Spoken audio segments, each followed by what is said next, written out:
Today is Friday, August 1st, 2025.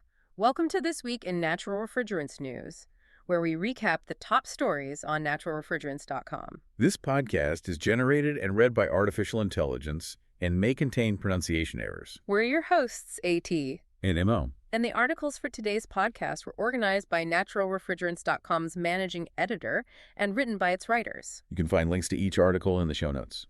Okay, so kicking things off today, we're seeing a really big shift over in China, specifically in automotive manufacturing. Yeah, it seems like they're really leaning into natural refrigerants for mobile air conditioning, MA, especially in EVs. Right, and it's not just, a trend. It's being pushed by a pretty strict regulation coming up, right? Yeah. July 2029. Exactly. That's the deadline, banning refrigerants with a GWP over 150 in new cars.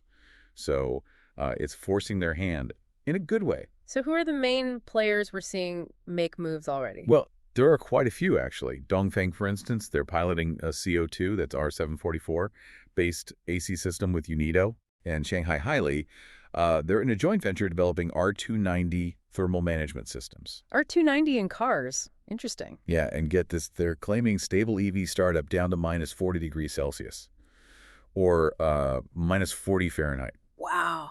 That's extreme. And better heating below minus 5 Celsius, 23 Fahrenheit. Then you've got Medea Welling showcasing CO2 compressors. What are the claims there? They're saying it could boost EV range by like 19% at minus 20 Celsius, which is minus 4 Fahrenheit. 19%. That's huge for range anxiety in winter. Absolutely. And a heating Kappa 2 at minus 25 Celsius or minus 13 Fahrenheit. They're already planning for the European market too. That makes sense. Anyone else? Oh, yeah.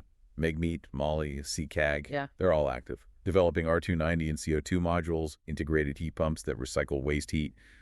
Lots going on. Okay, quite the push in automotive. Now, let's shift focus a bit closer to home. Building efficiency. Right. There's a new study from ACE, the American Council for an Energy-Efficient Economy, looking at multifamily buildings. Mm-hmm.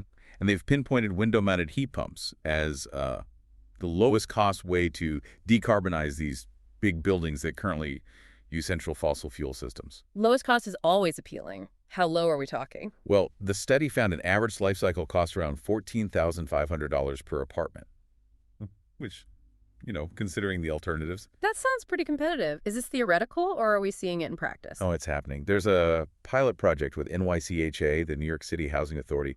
They used units from Gradient and Media. Okay, NYCHA. And the results? Preliminary, but really promising, like an 87% reduction in Bay 2 per square foot for heating. 87%? Wow. And a 50% drop in energy costs overall. These are those saddle-shaped units, 120 volt, using R32 for now. R32. And they work in the cold. New York winters aren't mild. They seem to handle it. Gradient's unit operates down to minus 7 Fahrenheit, that's minus 21.7 Celsius, and Mighty is down to minus 13 Fahrenheit, or minus 25 Celsius. Impressive for window units. What about propane, R290? You mentioned it for cars. Yeah, there's definitely interest there, too. But the hang-up is the current U.S. safety standard for residential.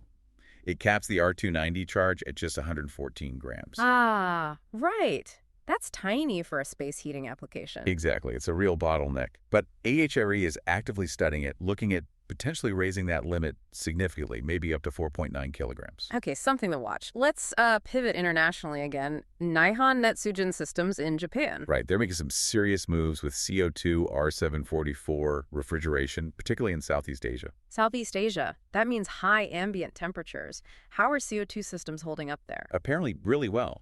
Their president, Katsuhiko Harada, talked about 30 units installed in Malaysian warehouses. And the performance? He called the energy savings fantastic, 65% compared to the old synthetic refrigerant systems. And this is with ambient temps hitting 35 degrees Celsius or 95 Fahrenheit. 65% savings? Yeah. Yeah, fantastic is the word. Are they scaling up? They are. They've actually doubled their CO2 equipment production capacity. They're forecasting 15 to 20% annual sales growth, and they're booked out 2 years ahead. Wow. Any new tech coming? Yeah, they're developing bigger CO2 units, 500 kilowatt, that's about 142 TR for the international market, and also a CO2 high-temp heat pump. High temperature. How high? Aiming for 120 to 130 degrees Celsius output.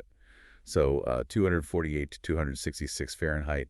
Big potential for industrial process heat. Definitely. Okay, bringing it back stateside, let's talk about the recent Atmosphere America Summit. Lots of buzz there. Always a great event, yeah. One highlight was a Connecticut retailer, Singari Family Markets. They run ShopRite stores. That's right. They're undertaking a major transition to CO2 refrigeration across their 12 supermarkets. 12 stores, that's a commitment. How far along are they? 3 stores are fully remodeled, and 3 more are in the design phase right now. Can you give us an example, like their first CO2 retrofit? Sure, the Stanford store. They replaced an old R404A system. The new CO2 system has a capacity of 512.6 kilowatts, about 145.7 TR. And the impact.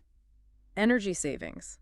CO2 emissions. It saw a 5% energy reduction, which is solid for a complex retail environment, and projected annual cut of over 1,500 metric tons of CO2. 1,500 tons. Significant. Plus, they're using waste heat recovery for hot water, cutting down natural gas use. Smart. Integrated approach. Totally. And it paid off. They got Platinum Green Shield store certification and a $500,000 utility rebate. Nice. Any key takeaways from their experience? Joe Sig from Wakefern, their cooperative, really hammered home one point. Meticulous planning is paramount to success. These aren't simple drop-in jobs. Understood. Complex remodels need careful planning. Okay, sticking with Atmosphere America, let's cover one more really exciting case study. Walgreens. Ah, yes, the Net Zero Energy Store in Evanston, Illinois. A real flagship project. Net zero energy. So what's the refrigeration tech? They used Zero Zone's Genesis CO2 transcritical system. It's a 38 TR unit, or 133.6 kilowatts. And what makes it special besides being CO2? It's fully integrated.